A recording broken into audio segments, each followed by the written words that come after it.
اهلا اهلا، ازيكم يا حلوين؟ يا رب تكونوا كويسين وفي احسن حال يا رب. اهلا وسهلا بيكم في روتين جديد ويوم جديد من يوميات ايمي. النهارده هنبدا اليوم بتاعنا، هنعمل حاجه حلوه كده جميله ناكلها بعد الفطار. هنعمل بقلاوه بالمكسرات. مجهزه عندي لفه من الجلاش، ومعايا طبق فيه مكسرات مشكله، سوداني على جوز هند على زبيب، معلقه من القرفه، معلقه من السكر البودر، ومحضره كمان طبق فيه سمنه سايحه. هبتدي بالفرشه بتاعتي ادهن نص الورقه. انا هستخدم الورقه زي ما هي كده بطولها، مش هقطعها زي ما بعمل صينيه الجلاش العاديه.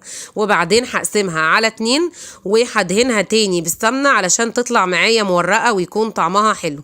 هدهن كده تاني بالسمنه، وبعدين هحط بقى في عرض الورقه مش بطولها. هبتدي ان انا اوزع الحشوه بتاعتي على العرض كله بتاع الورقه كده من على الطرف، وهبتدي ان انا الفها على شكل رول.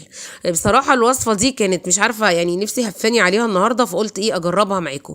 هبتدي ان انا ابرمها كده زي ما احنا شايفين، وانا ببرم اشد لجوه علشان ما تفكش مني، وهرصصها في الصينيه. النهارده الفيديو بتاعي بادئ معاكم من قبل الفطار. من قبل الفطار بساعه كده جهزت الفطار بتاعي الاول، وبعدين ابتديت ان انا اعمل في البقلاوه. بس انا طبعا ما شاركتش الفطار بتاعي معاكم، وقلت ان انا ايه يعني اعمل حاجه مفيده ما عملناهاش قبل كده. البقلاوه دي اول مره انا اعملها في القناه، لكن الفطار والاكل والحاجات دي انا عملتها كذا مره معاكم قبل كده. هبتدي بقى ان انا اعمل كميه الجلاش كلها لغايه ما اخلصها، وهبتدي ان انا ارصها في الصينيه، وفي الاخر خالص هقطعها وهوريكم ازاي في الاخر هنعملها.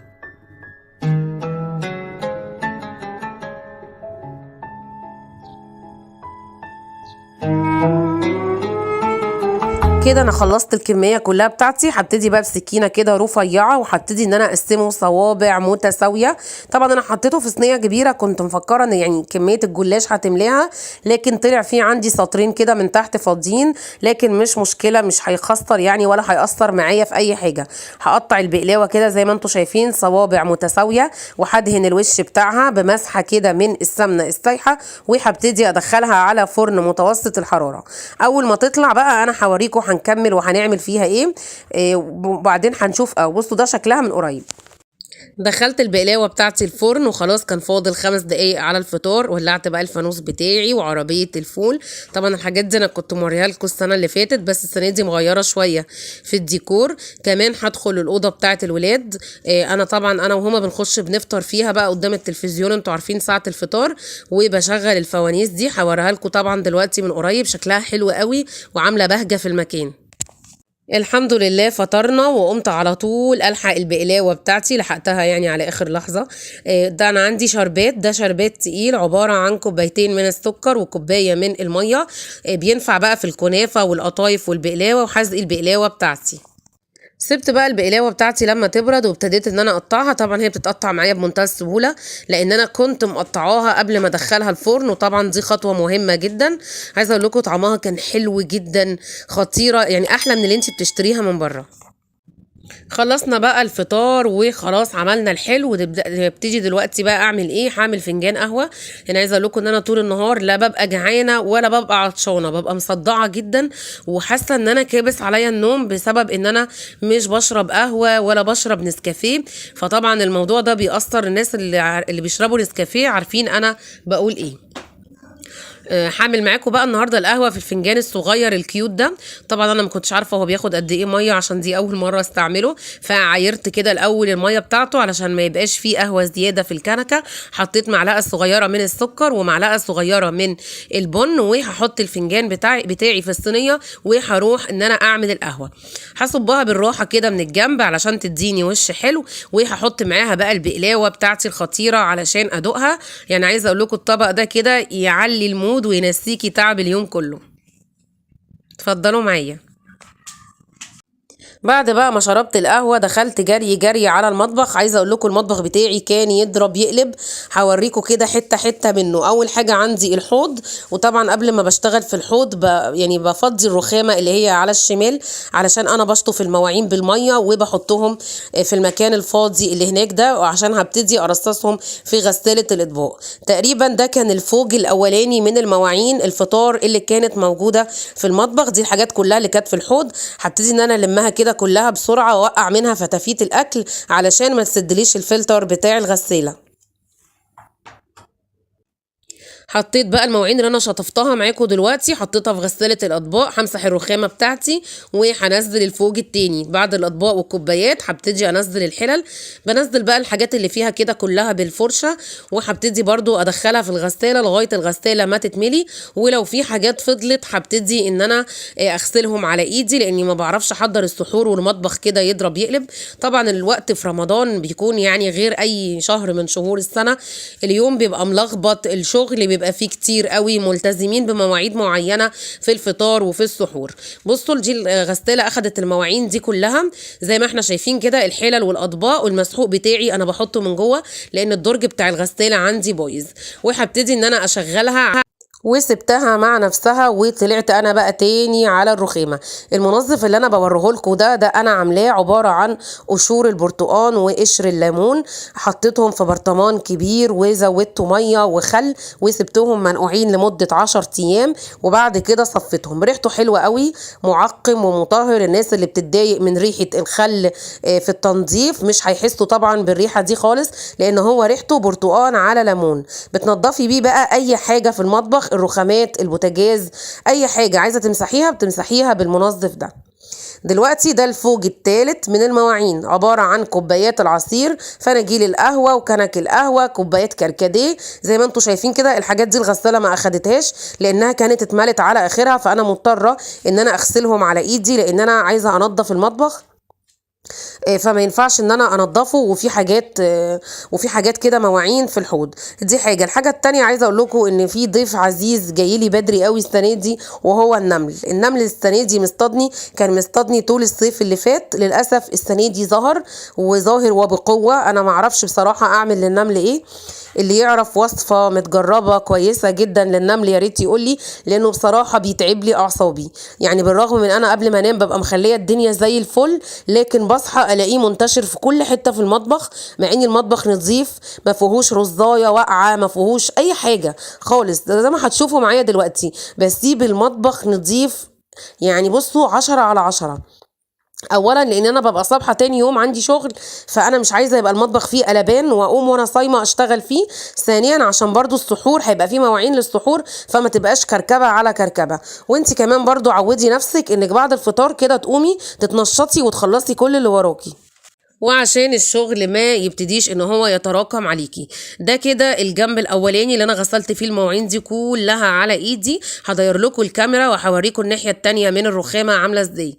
بصوا المنظر عامل ازاي. فما ينفعش حاجه زي كده انها تتساب وتخشي تنامي وتقولي بكره الصبح هقوم اعملها. يعني حتى هتصحي الصبح نفسيتك تعبانه ومش مرتاحه ومش هتعرفي تشتغلي في المطبخ.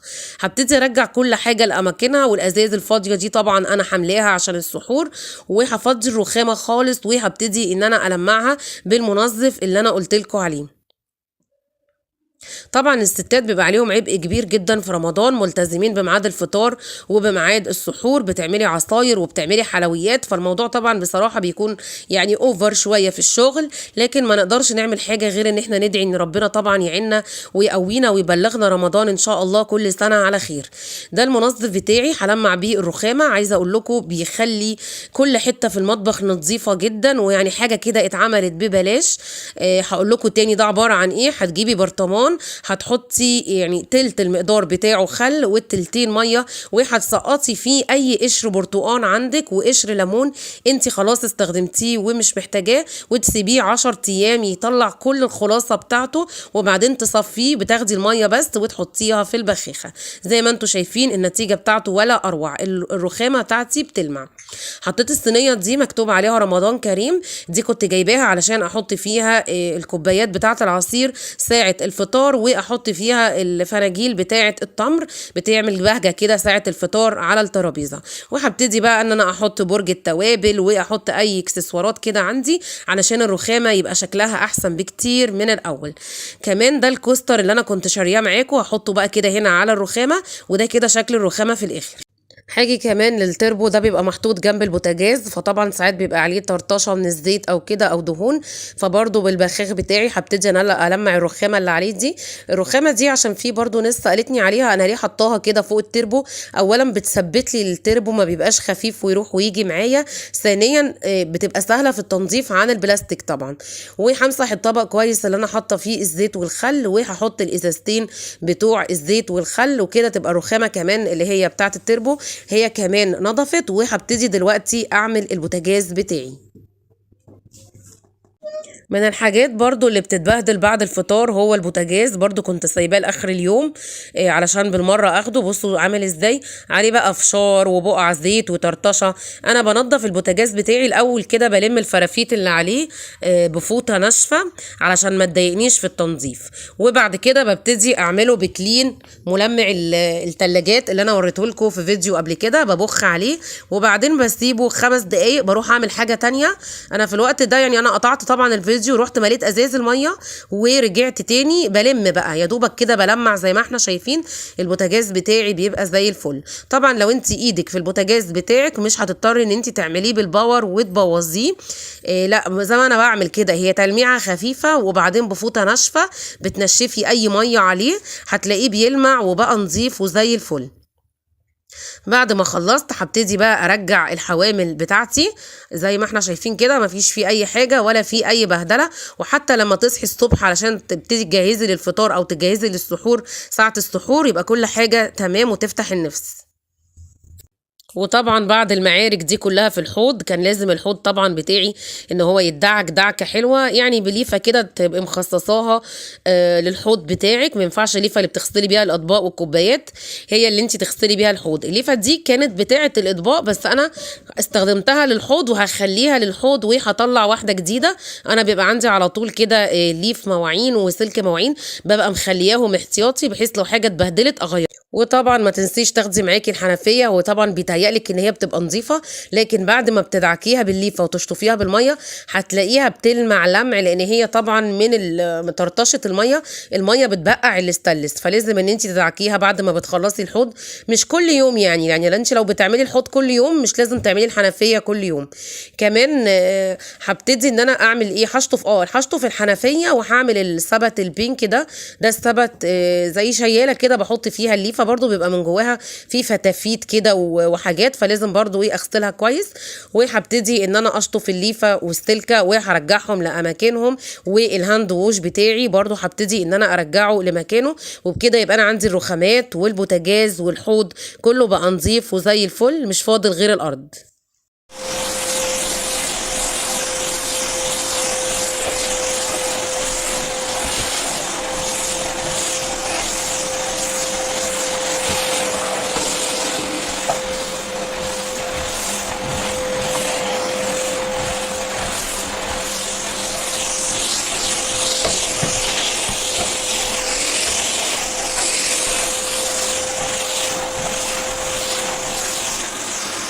وطبعا بعد ما خلصت الشغل ده كله في المطبخ كانت الغسالة كمان خلصت هي كمان شغلها. زي ما احنا شايفين البخار طالع طبعا على العدسة بتاعة الكاميرا، فانا استنيت شوية لما البخار يهدى. في مواعين بقى فوق ومواعين تحت، بس انا بصراحة مش هقدر اعمل حاجة تاني لاني بصراحة في اليوم ده كنت تعبت جدا، فمش معقول بعد ما هخلص المطبخ واسيبه نظيف هقف كمان افضي غسالة الاطباق واشيل المواعين اللي على الرخامة. المهم ان انت تبقي مبيته المطبخ بتاعك نظيف. هنيجي بقى كده للجزء بتاع الديكورات الرمضانية والاجواء الرمضانية اللي انا كنت عاملاها في بيتي. اول حاجة شلت المفرش اللي كان محطوط على ترابيزة الصالون وحطيت المفرش ده مفرش عبارة عن خيامية بسيط جدا وفيه فرنشات كده بالذهبي انا اللي عاملاه.